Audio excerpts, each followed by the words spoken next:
One of them is sitting outside on the porch with mom. Like I said, it's kind of a sunny day out, right? It's nice. Yeah. So they're out there talking about where we're going next, right? Because we just sold our house and we're in an Airbnb now, and we're transitioning to the next place, right? So just getting Wow. excited for where we're going from where we've been, so that they have something to look forward to. Hey, before we get started though, Cree, Yeah. I want to say now we're live, right? I love what you're doing here. I love the whole idea of doing this as the word decision.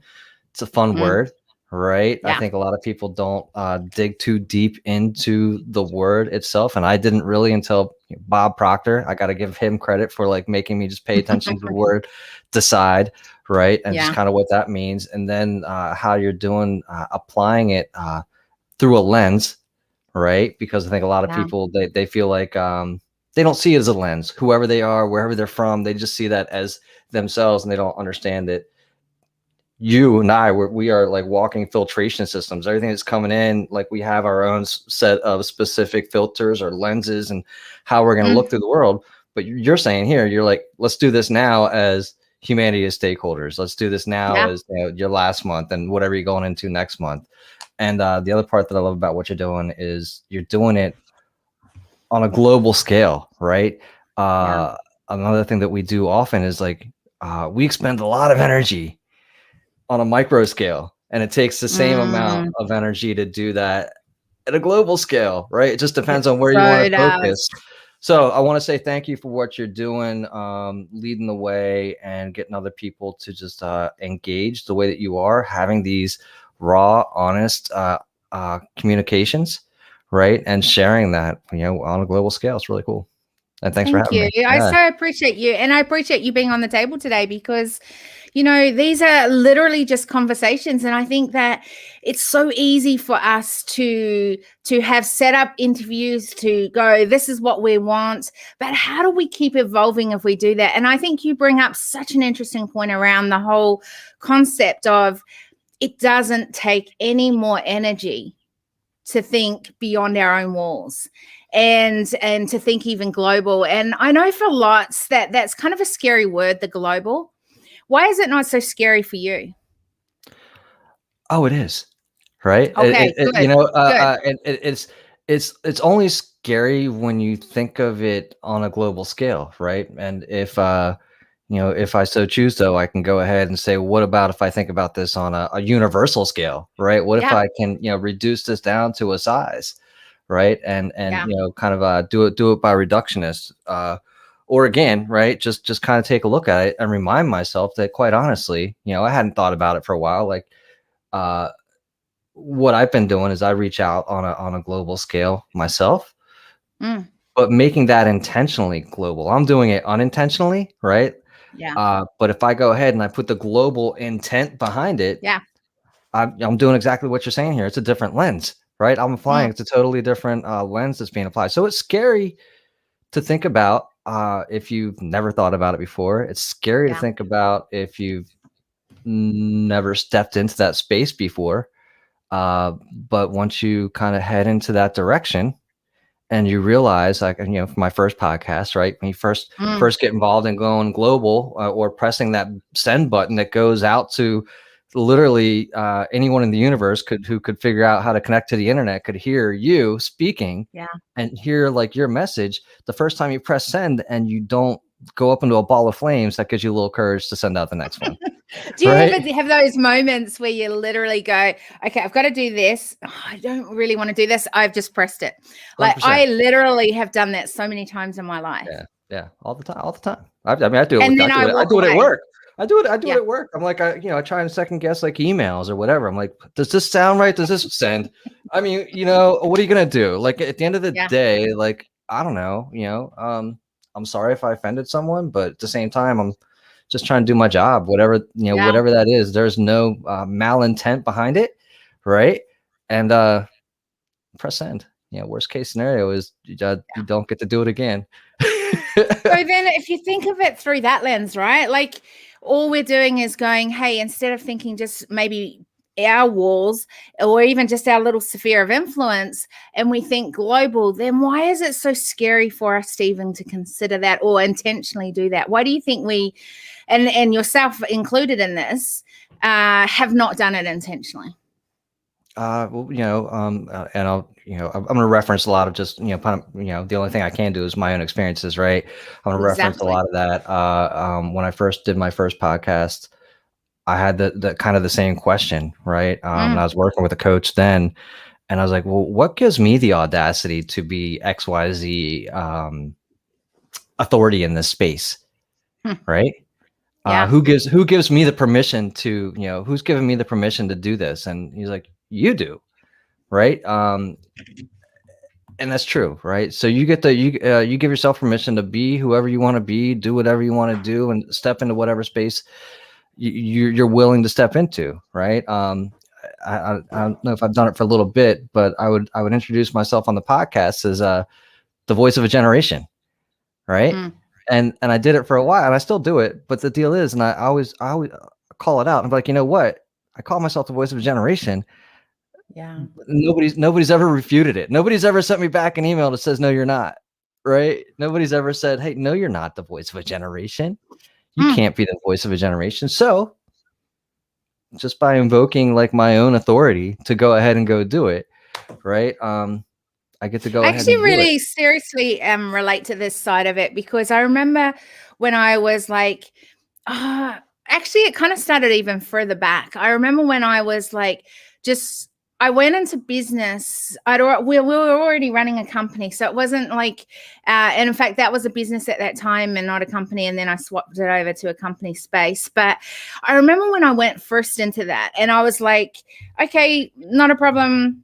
I can do this thing. And then I wanted to set up my own business. And I thought, well, everyone keeps telling me how you're amazing at like workplace balance.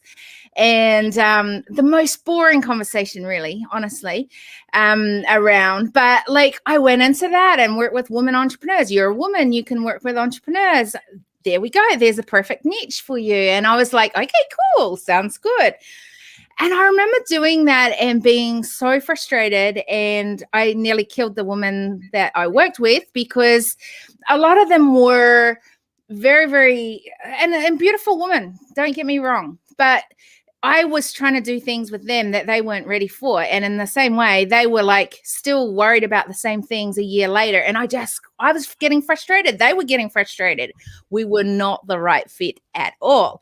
And I remember going through that journey and going, there must be something else that I'm meant to be using my genius zone for. And here was the problem that I had to find out, was what it was that in genius zone. And I think of what you're saying there.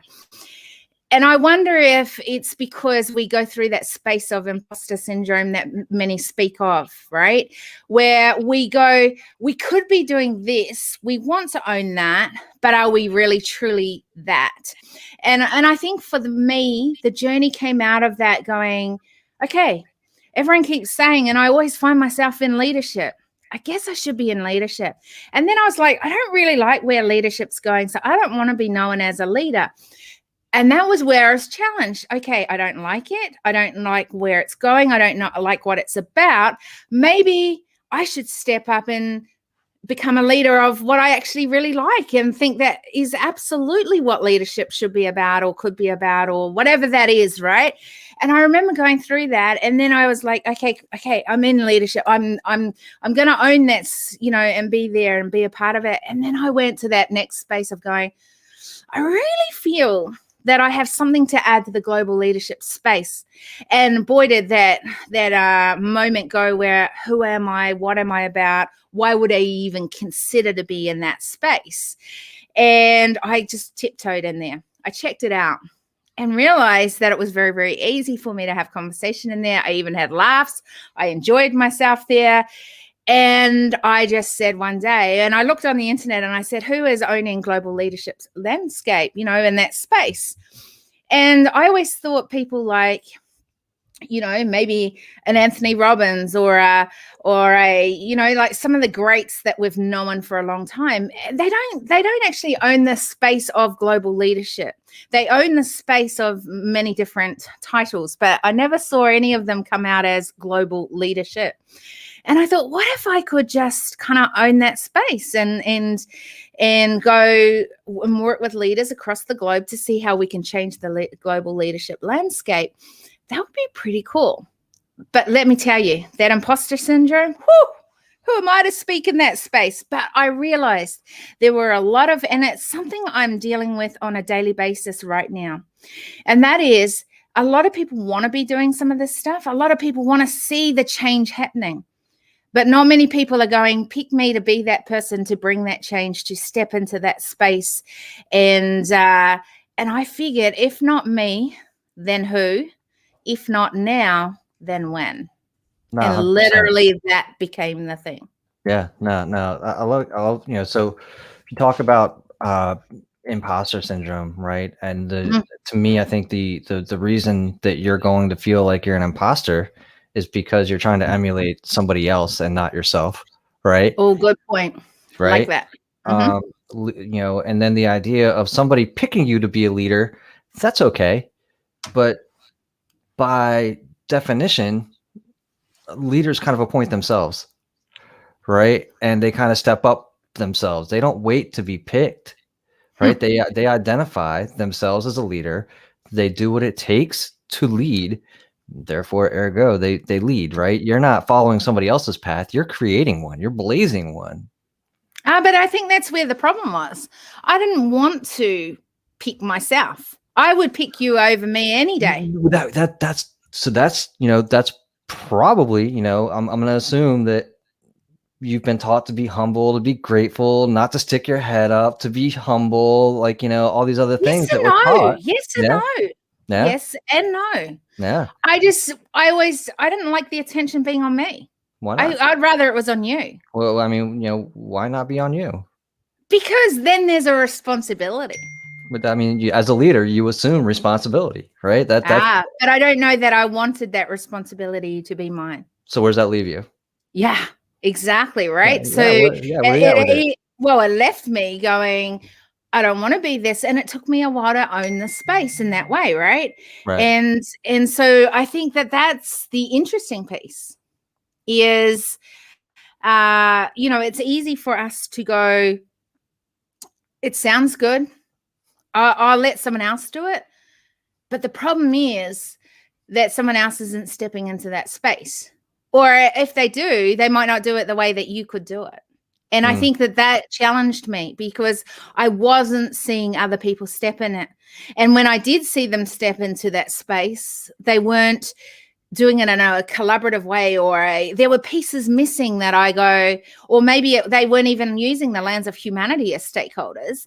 And so I just went, okay, if it's not me, then I've, you know, and I don't do this now, then I can only, I think my thing was I can only have myself to blame at the end of my life for me not stepping up and doing it.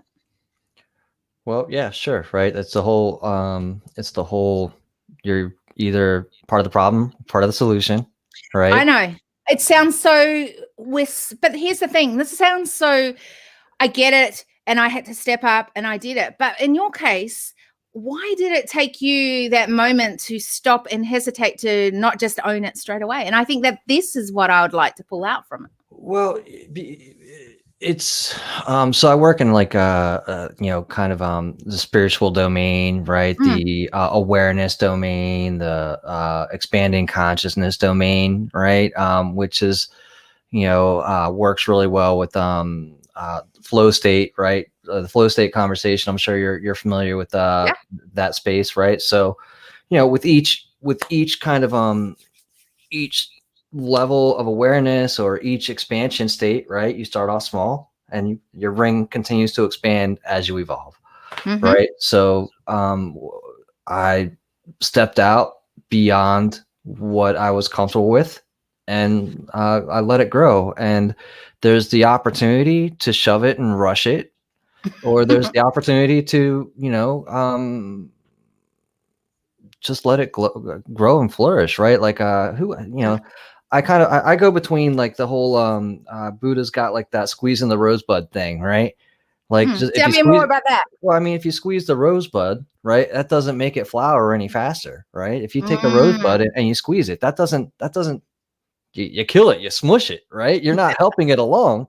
You can't rush that, right? So Mm. I think we're in a place where we're still being fueled by the industrial age, better, faster, harder, stronger. And is that really what we're meant to do? Is that evolution, or are we suffocating ourselves? And your thoughts? My thoughts are, I think that personally, trying to go with that level, depending again on your outcome goals, is you're probably suffocating yourself, right? Give yourself the space to grow. Give yourself. It took me years. It was actually, it's funny because it was my brother-in-law who's in the military who taught me the word grace. Right? Give yourself some grace. Give yourself some grace, and when you look up grace, that's divine strength. It's inherent in who you are. You've already got it. Accept it. Step back and let some things happen for yourself in life. I mean, just like anything you plant and grow, right? And tend to it, you nurture it, and if you do garden, right? If you over fertilize something, you burn it out and you kill it, right? Yeah. Again, so I've heard. I don't really garden, so I have heard. Right. So you burn it out, and that happens when you try to. I mean, in drug use, right? With people that steroids or methamphetamines or anything that you try to rush chemically, inorganically, tends to burn out and leaves you kind of like a husk, and that's no fun. And yet there's a massive trend right now in the entrepreneur world, particularly where everyone is trying to biohack. And a lot of that is using different chemicals, both natural and not so natural. Yeah. Well, everybody's got to go on their journey, right? I'm not going to say I wouldn't have called it biohacking when I was doing it, but I know it's kind of like when I was doing it, it was just like recreational, like just kind of going out and having a good time. You get to call it different things now and different applications. That's great. I know what you're doing now, right? But is it great? Because, like you said, it was called a different thing, and we're now giving it a nice name. Yeah, different application. I'm not one to say, look, I've enjoyed my journey, right? Like, if depends on where it leads you. Is this like, it's what kind of seed are you, right? Like, kind of really, what are the necessary conditions that are going to make you as an individual, Carrie Marie, evolve, right? The conditions that make you evolve aren't going to be the same ones that make me evolve into the, I always think of the skunk from Bambi. You can call me Flower if you want to, right? I love that.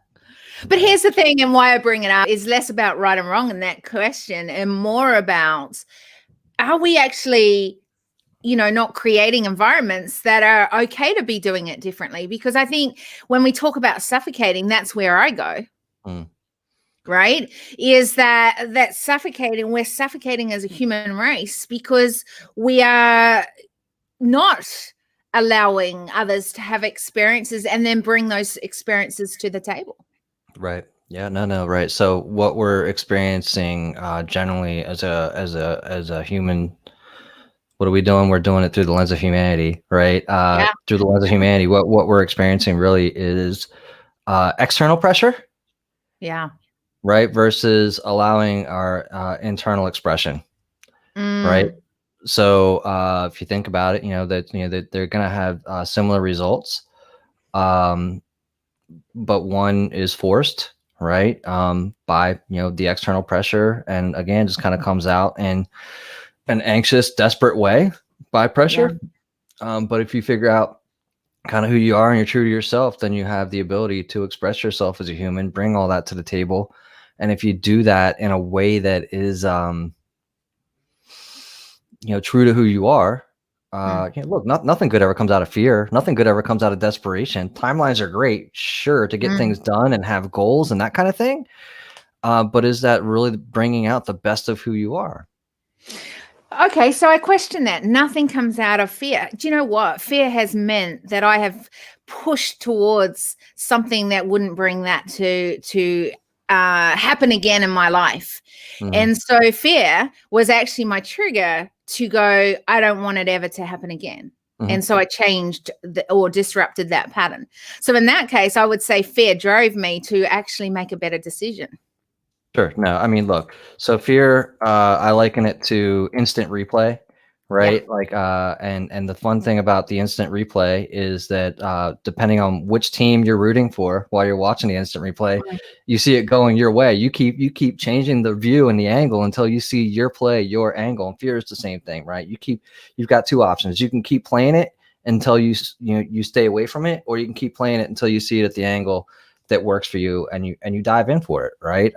So is it going back then to the same fear pattern that we are talking about right now, or is this different? I would really love to understand what you're saying in this. Well, I think fear can hold you there, but you can also use fear as not necessarily the motivator, but like, what is, you said, fear was your trigger, right? Fear was triggering you not to be more fearful. Fear was triggering you to inspect what was because I hated that. Anytime I was fearful was So, leading me down yucky pathways that I go, I don't actually like being down those pathways. So you got to, there's a guy named David Hawkins, psychologist, like over 40 books, explores consciousness pretty well.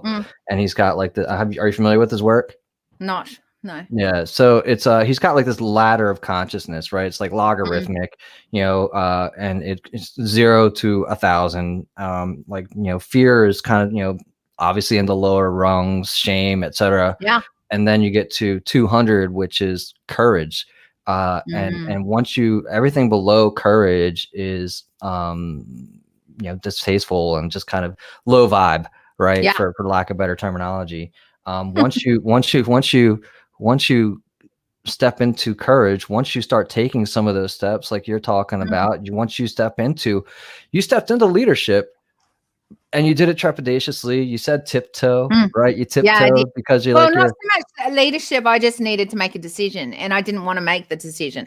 I've always been involved in leadership from a really young girl. It was kind of part of my life, but to go in there and then go, that's my niche, that was a whole different. Right.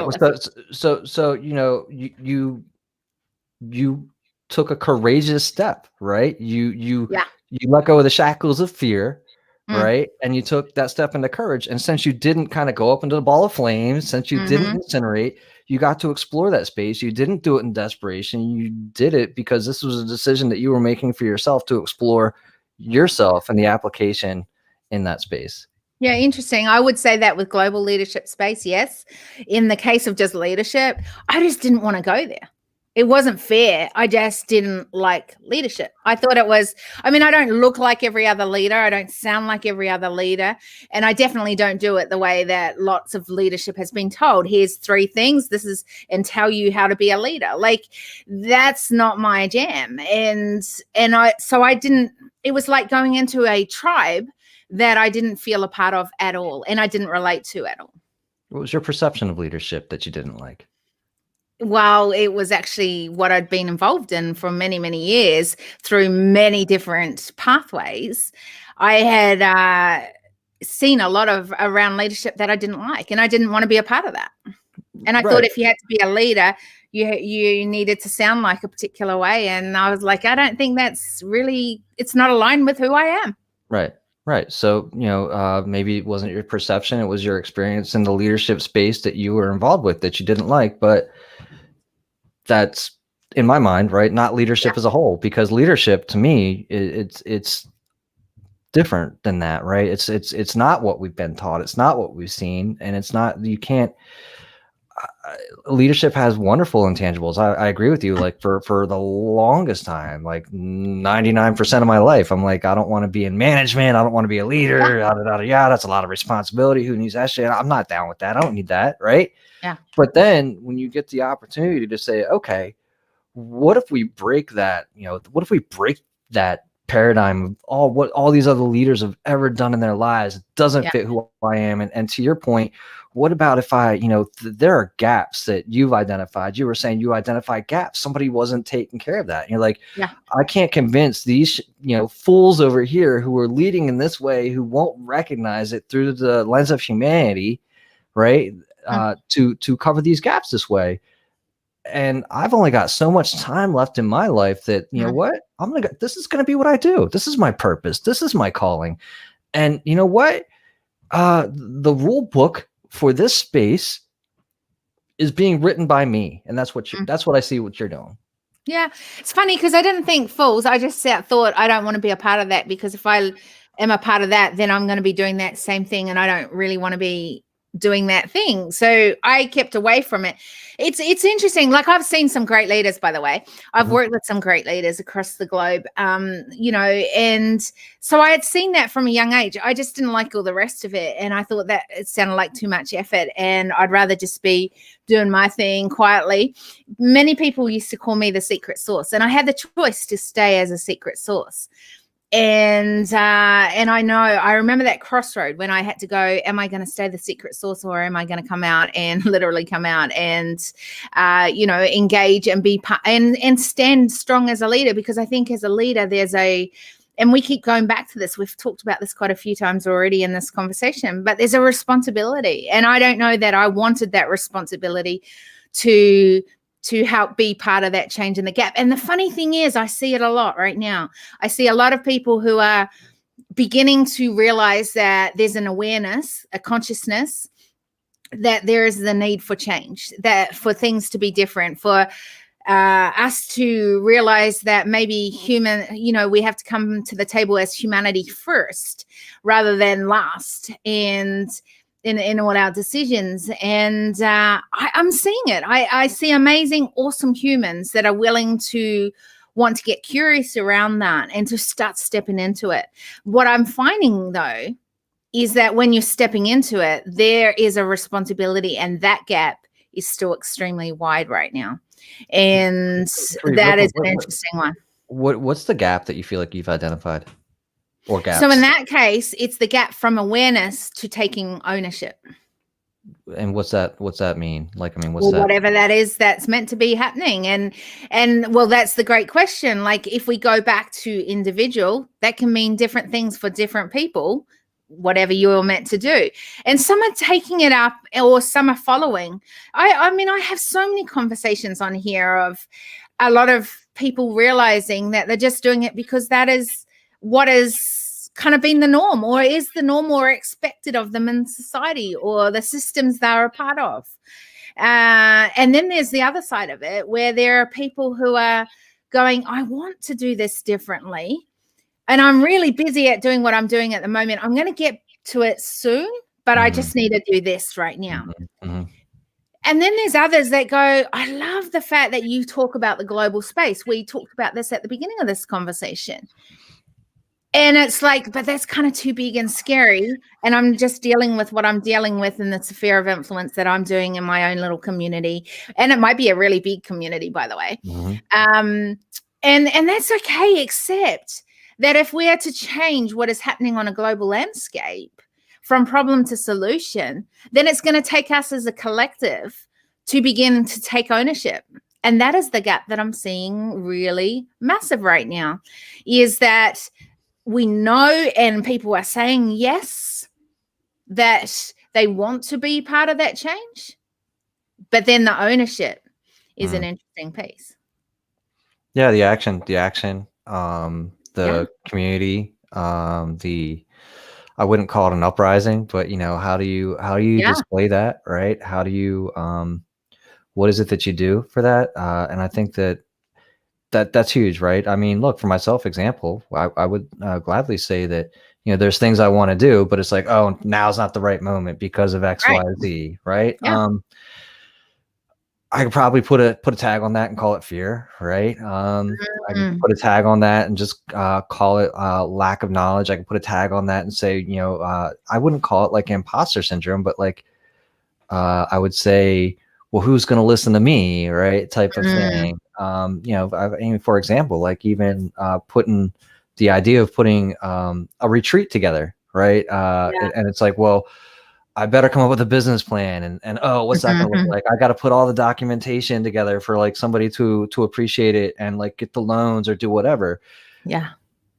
But the thing is, that's not the only way it could happen, right? Yeah. That's the way in my mind. And that's, when we talk about awareness and consciousness, we're aware, generally, my wife and I were having this conversation earlier of like, what I know Yeah. is so finite, right? Yeah. That by me thinking of it only being able to happen in that way limits what I'm trying to see, like limits, we talk about filters, right? We talk about this lens right here. So I've got this lens of, it's going to take a business plan and XYZ to happen, right? So that's the lens I'm looking through versus, well, just going to throw that out there and see what happens lens, right? Anything could happen. I just got to start stepping into that direction lens, right? So that gets that moment where you start throwing something out there. But I think it also means that, and I don't know, and I'm questioning this, right? Like, is it because we're not making it priority? See, you said one of the things, I think fear is one of them, definitely. That whole thing of what we've talked about so much in this conversation already. But I also think that maybe it's because the other excuse that we may use is, and I think it is an excuse, that it's not priority. I'll get around to it. I'll do it when I've done this. Well, the problem with that is it goes back to that conversation I said, that I go, it's someone else can do this. I will just keep doing what I'm doing. I won't go into that space. And I think that that's so easy for us to keep doing. And we get to the end of our lives and we regret because we never did what we thought we were going to be doing or should do or could do and make that difference. And I think every decision we make has an impact, whether it's a local one, an individual, a community, a global impact. It's got an impact of some sort, whether that adds value to humanity or not. That's your choice. What if we made decisions that we weren't just going to do it for about ourselves or our own sphere of influence, our communities, but that as a collective, we were going to stand strong together? What would that need to take for us to make that priority? And I think, yes, we'd need to not be fearful. And I think we'd have to make it as a priority. We'd also have to think about, all our time is valuable, but so is the next generation. You talked about that earlier. And I just think one of my things that I want to use as a lens is what I'm building out now is leaving footprints for the generations and the generations and the generations to come. Have you? Well, isn't that something that we should prioritize in what we're doing as we're going forward? It's a great question. When you think about, I listen to a lot of, Vedanta society, right? Hinduism, stuff that's been around for 3,000 years, right? Aren't those are footsteps, right? You're surrounded by like Aboriginals, right? Like you've got people out there that, what was wrong with their footsteps, right? So I think that you and I are at a place where this becomes priority, is a generational knowledge transfer, right? So every generation, I believe, has this. It's just you and I are experiencing it for the first time, right? Because or depending on like your space, but so now we're finding it to be very important to leave behind what we've learned by standing on the shoulders of giants, everybody that came before us. But all right, you know what? Yep, I believe everything that these people were saying.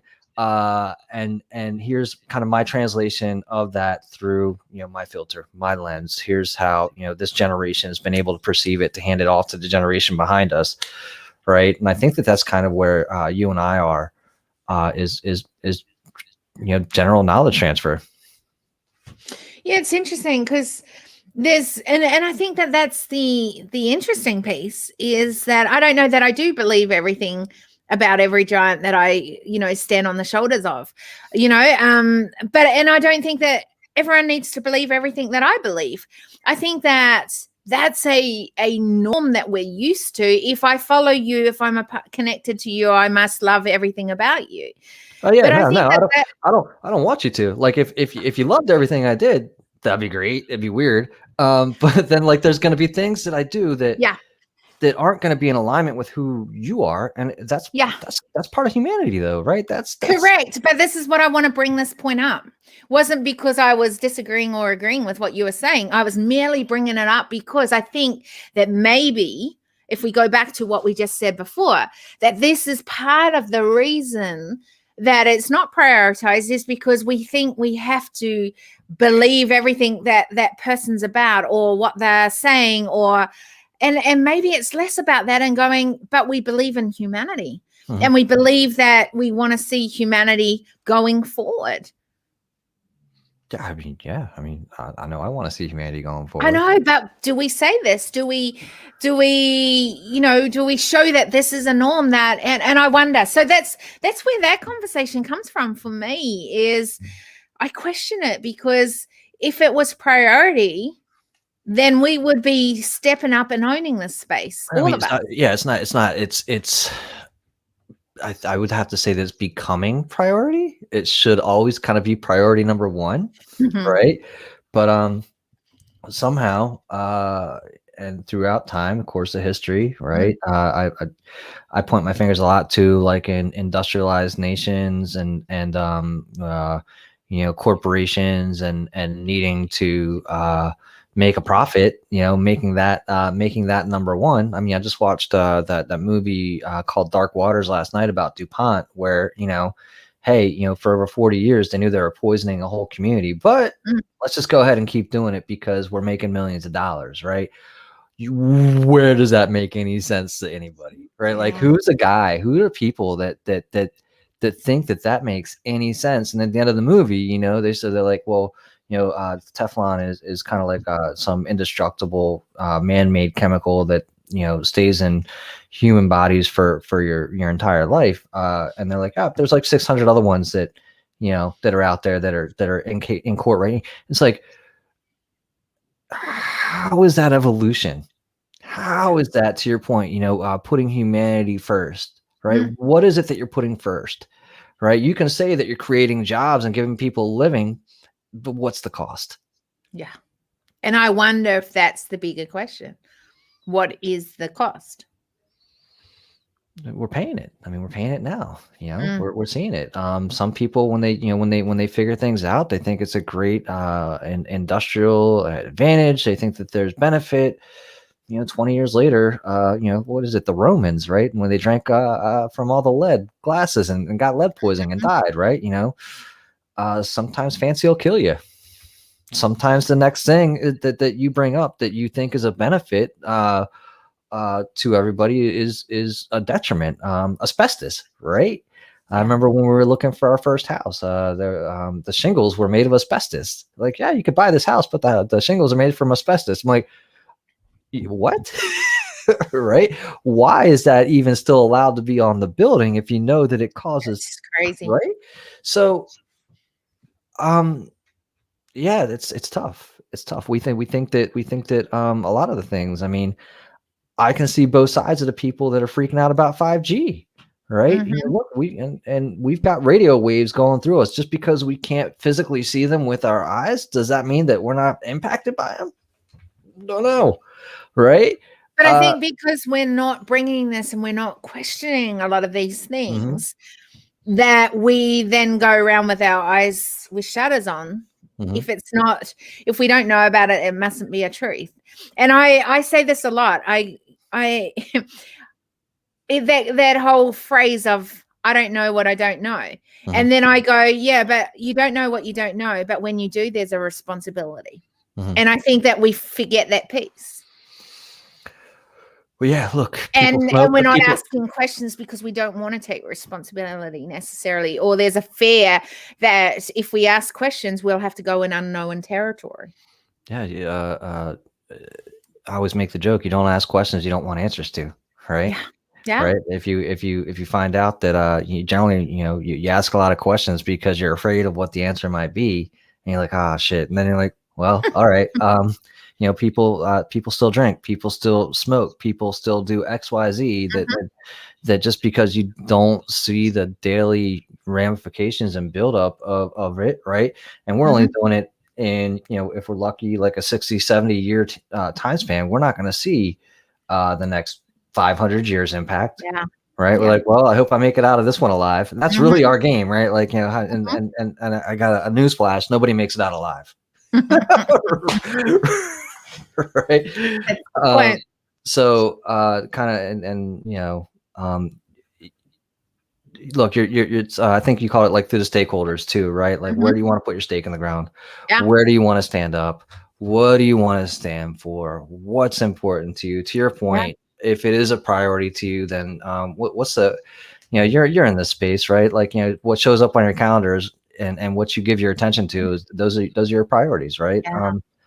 So I don't think it's not up for us to tell somebody, you know, what theirs are. It's to what you're doing. It's up to us to start going into that space, be dedicated to it, make it a priority. And if people want to align with us, that's great. And if not, they won't, right? And you can't worry about that, right? That's the fear. The fear is, before anybody steps into it, is like, what if nobody follows me? Like, I always make the joke of Old School. Remember with like Will Ferrell? And I'm always like, all right, everybody, let's go streaking. And nobody follows him. And he's just running through town, right? Like that could be me. And you know what? And probably me too. Yeah. Don't care. Like, I mean, I'd rather go streaking than sit in the room all night and wonder what would happen if I didn't go streaking. I just, you know, it's funny because I've done a full circle on our conversation, because I've gone, well, what is the cost if we don't make humanity as stakeholders at the decision table? We're seeing it. I mean, we're living it. We're living it. We're living. So I think, though, too, we're also at a tipping point, because regardless of any, what are they called? Everybody's like, you know, any conspiracy theory, regardless of any conspiracy theory, if I choose, I can say right now, humanity is being put first, right? Because we're like, hey, everybody, if you go outside and you continue to spread this disease, you could kill everybody. We're going to halt businesses. We're going to halt economy. We're going to stop this because you are important, right? Because you as a human being, you're important right now. Is that causing a lot of breakdown? Yeah.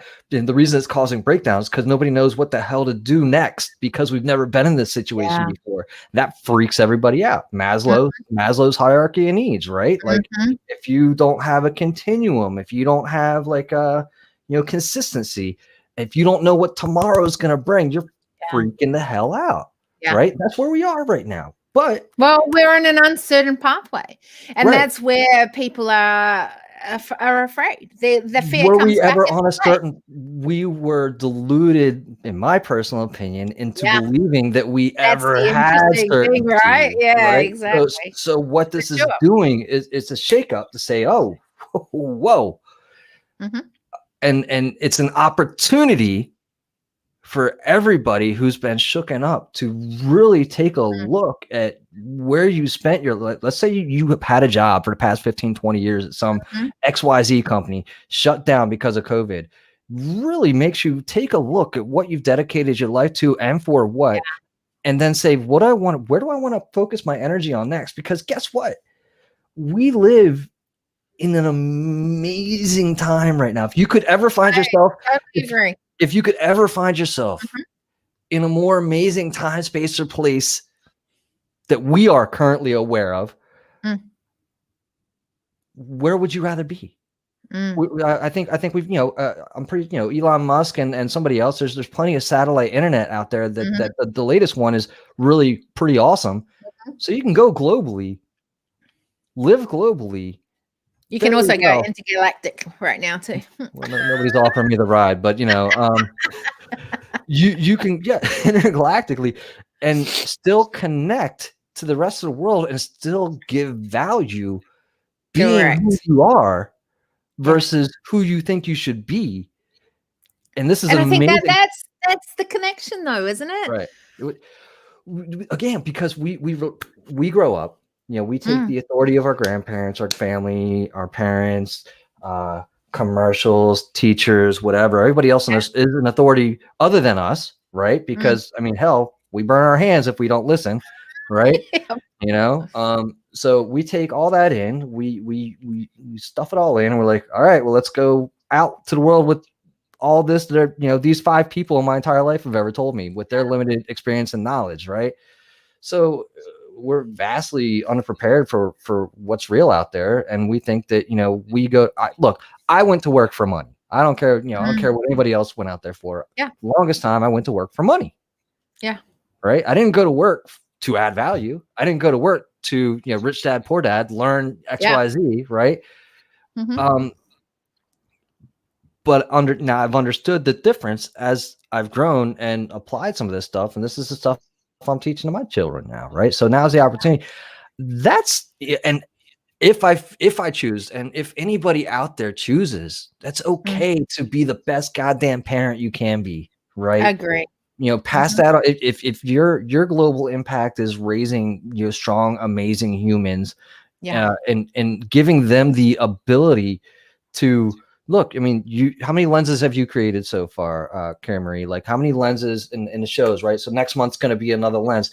Give them the opportunity to say, listen, just because you see whatever it is you see today through the color yellow, next month we're doing blue. Correct. Right? So. Because I think one of the things that has come out of this and to back what you're saying there is that we've got to see each other as a whole. We've got to see, and when we go back to humanity as stakeholders, it's seeing humans as a whole to the table. So when we make decisions, we don't just talk about us as a professional. We talk about us as a mama or a papa or a whatever that is, right? Like you said, bringing everything that you are to the table, right? Yes. Don't leave anything out. And that's we're seeing that shift. I believe we're seeing that shift right now. So again, I feel like you and I are living through that shift in humanity, right? There's the B Corps, right? B corporations that are going through out there right now. So we get the opportunity to live through the shift. And I don't know what, this is going to read like in history later, what revolution this is or whatever, but we're living through it. And I think that it's amazing because we're also very strong contributors to it. Yeah, I agree. If we own it. Yeah, okay. I think everybody gets there. I think everybody gets there to a certain point. Right. And listen, I talk a lot about Jesus stuff, but he had 12 dudes, right, at one point, and the expansion of what he had went pretty far. Buddha, I don't know how many he started with, but like, the expansion. I think it's up to us to maybe as individuals kind of claim that space. In coaching space, right? I look at the word coaching a little bit differently than. And I have no idea what it was intended to mean, but like you coax the light out of somebody else, right? How do I coax that out of you? How do I show you your greatness so that you can just kind of go and be all that you were meant to be? And again, if that means that like, I love the story. I tell it all the time of the lady who was making origami the size of a quarter. That story is great to me because she found what she loved to do and she was able to make a contribution in that, and that's what may have seemed small for what she was doing. She didn't make a factory of it. She was doing it by her hands, and she made, like, in my mind, an indelible impression, right? Just please show up as you, and I love that. Please show up as you, because all the way back to you in the start there, when you feel like you're being an imposter, it's because you're trying to mimic somebody else and not give in to who you are. Yeah, I love that. So if people want to expand more and know more about you, how do they do that? Head over to spiritualdope.co. I've got, my podcast there, which will have some links to Instagram and Facebook, but, spend a lot of time just interviewing, having real conversations like this in the spirituality space. And it says how do you, connect with, all of who you are and integrate that with your entire life. So, if you're up for more conversations around that, right. Kind of centers around, I personally wasn't super spiritual growing up. Right. And I had the awakening experience, called a midlife crisis, call it what you want. And I applied my lens of an awakening and being like, you know what, I wasn't living by making decisions. I wasn't living by making my own choices. I was making choices, but I was accepting choices somebody else was making for me as mine, Mm. right? And when you just, make the decision on your own and it's conscious with the desired outcome, Yeah. and you back it with not even like all of humanity, right? Like we're connected spiritually, like, through one way or another. And Yeah. when you put that into all that you do, you get to change the game, right? You lead with your heart, and it's great. It's a great feeling. And so when you're doing it to the benefit of all of humanity, no matter what it is you're doing every day for that, then you can wake up and be excited about the life that you're living. Love that. Okay, it's come to this time of the show. The only question that I ask the same on every show, and that is this: what are you taking from our conversation today? Yeah, I'm gonna take the global piece of it, right? I love that. I listened to this question before, and I pondered it a little bit, and I'm like, what I haven't done is I haven't been playing big, right? I haven't been. It's not. And I hate to say like big or small. I don't think that I've been playing to my greatest impact, right? Yeah. And so, what's that going to look like? What is it gonna take if I say let's put this in a global sense of being instead of just a microphone, right? Because today it's just me and the microphone, Yeah. right? You're there, and that's great, Yeah. right?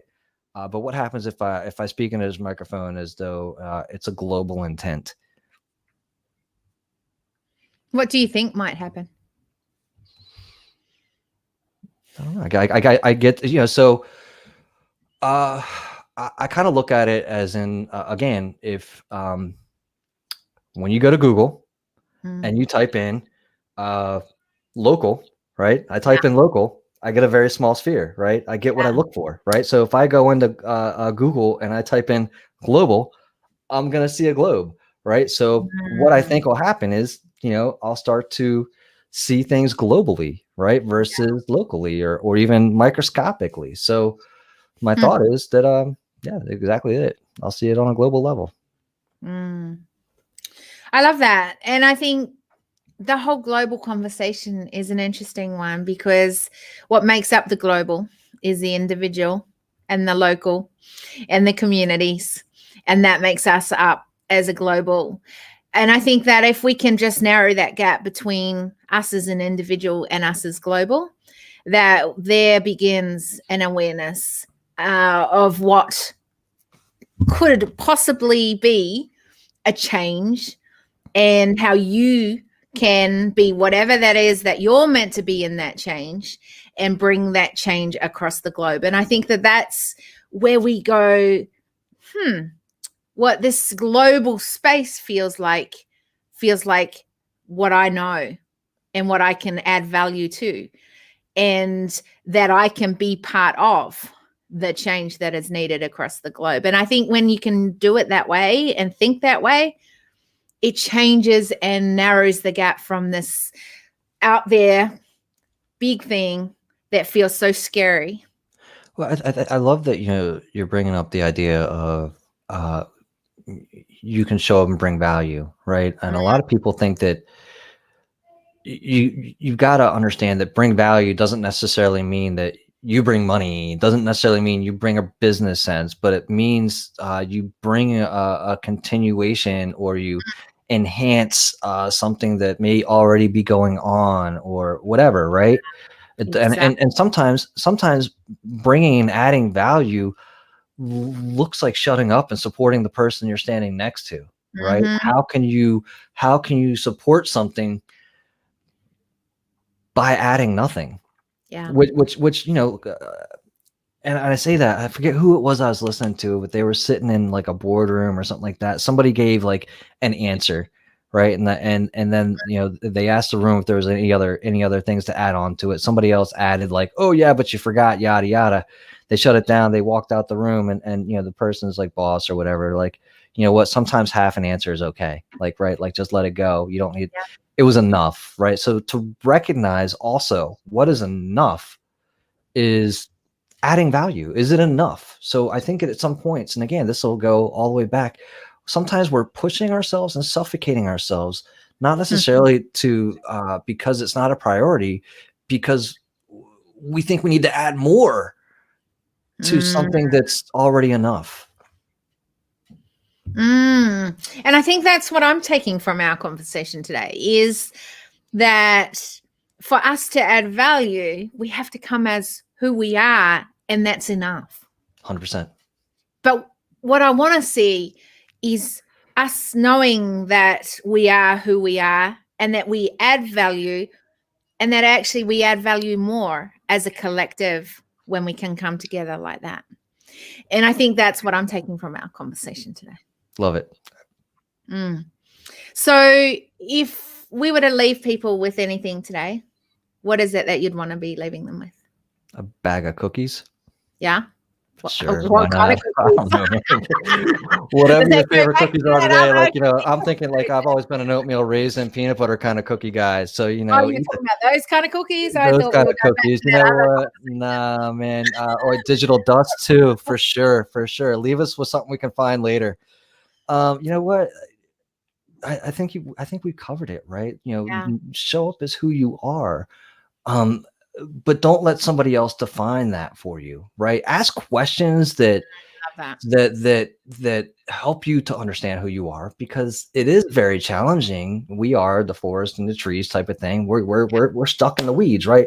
Find somebody that like, trust, and admire to get that information from. Be like, hey, listen, you know what? Here's how I'm trying to show up in the world today. Am I showing up this way? Do you see me this way? How do you see me showing up in the world?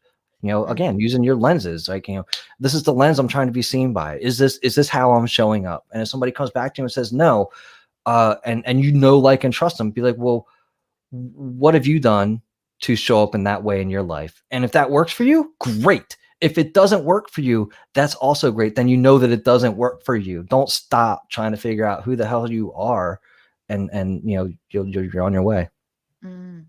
Well, Brandon, thank you for being on the decision table today, because I truly am grateful for you in the way that you bring a gentleness but a firmness within what you bring to the table. And I really enjoyed the conversation in a way that I could deep dive into it. But I think also one of the things that has come so clearly out of these conversations, particularly with this lens of humanity as stakeholders, is where we maybe don't even have some of the words and ways in which we are to communicate or need to communicate to get the points across in sorry, daughter left.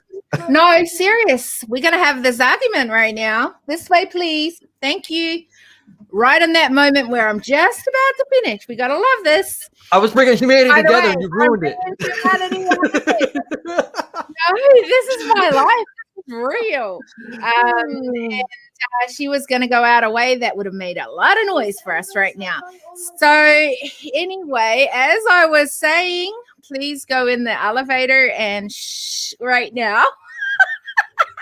Okay, what I was going to say was, I think us as humans, that it's so easy for us to think we are communicating the way we want to. Well, that's why you get that feedback, right? That's why you. Man, I hate the circle of 5 people that you spend the most time with thing, right? Like, but you are the average of the people that you spend time with, right? I didn't learn that or understand it or believe it or apply it anywhere until the past 5 years, right? Yeah.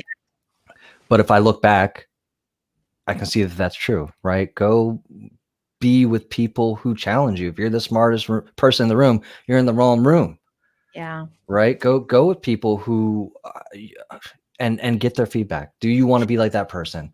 And sometimes the answer is no. Sometimes the answer is no. Right. Sometimes you think that. I come busting because it's funny, because I literally was talking about this in my head. No one else, just my head yesterday, because I was reading up a whole lot of things. I try to spend quite a bit of time on Sunday morning to read and to use different lenses from different angles. So it just sets my brain off, sometimes too crazy. And sometimes I'll have to send off a message to my team and they're like, okay, glad you had to get that off your chest. But they just let me be, and I love it. But one of the things that I was thinking about was this exact thing about the whole who are your 5 people, and how important is this with being your 5 people? And then on top of that, going, if we are to have 5 people, maybe there's actually a room and opportunity right now as well to get rid of some people in your world. And I think that that's the welcome to my whole family being here. No, not quite. That's what's up? that's 2 out of 6 that have come in. God bless you. But maybe it's an opportunity where we now have to look at going, well, are we able to get rid of some people that are not going to be adding that value that we need going forward, and not holding on to some of those people that maybe we've held on to? Well, it can get tricky, right? And I don't know that, by the way, I don't know that I have all the answers on this, right. But I questioned all of this. And it can get tricky, right? Because if you're looking for somebody to strictly add value other than just looking at them as humans, and what is it that they bring? What is the new thing, right? And that's, I think, a place that we trip ourselves up, right? Be like, if I want to go saddle up next to you, Karee, just because I think you're going to add value to my life, what kind of friendship, what kind of true thing can we bring to each other, right? If I'm looking to you to bring me something, there's already a not a good exchange, right? If I'm just looking to show up and hang out with you, that's great. Right. And if we decide tomorrow we need to have another conversation, that's great. If we continue to have these conversations and we continue to elevate each other, that's awesome too. At a certain point, we don't necessarily outgrow each other. We just go on different paths, right? Like we're on our way to see the wizard, right? You pick up, you pick up like your 4 friends, you go see the wizard, you all figure out your journey, and you each go your separate way in the end. You each pick up something really cool. You each change your lives, and you said goodbye, right? What's next? And that's how, I don't know. Again, if you do it with the intent of getting a return from somebody that you looked at, that can be, to me, right? It cheapens the relationship. And maybe we're doing it all wrong. Well, if I come to you and try to add value to you and humanity, and it's the process. We always say it's the process, right? What happens with the results of that is less important than my intent. And if I can let go of, man, she didn't like me, this wasn't a good conversation for her, oh, woe is me. Instead, I can say, and oh, by the way, you never want to talk to me again, boo-hoo, versus I gave it everything I had. I put it all out there. I thought it was an amazing conversation. Yeah, it just wasn't a good mix, and that's okay, right? But I think that's where it's more than okay, because you are who you are. I am who I am. We've not been anyone different on this conversation. Right. And that is one of the reasons I like doing these conversations, is that I didn't get to know you beforehand. I didn't ask. I didn't even come on here and say, hey, Brandon, who are you? What do you do? And there's actual reason to that, because so many identify with who they are because the world has put that onto them as a title or a thing. And I want to get to know you as a human. Yeah. And by the way, I've loved our conversation. That's been a blast. Yeah. And I think that that's where we learn. We learn from each other. And you talked about evolving. This is evolving. I mean, I think we're doing it every day, right? I think we do it as a collective, if we choose to recognize it that way. Again, that's a choice, right? It's a self-applied lens. You can choose to live by yourself as an individual for forever and in perpetuity, or you can choose to join. And that's okay. Either way is okay. So I'm going to end this broadcast because I couldn't say it any better. Thank you.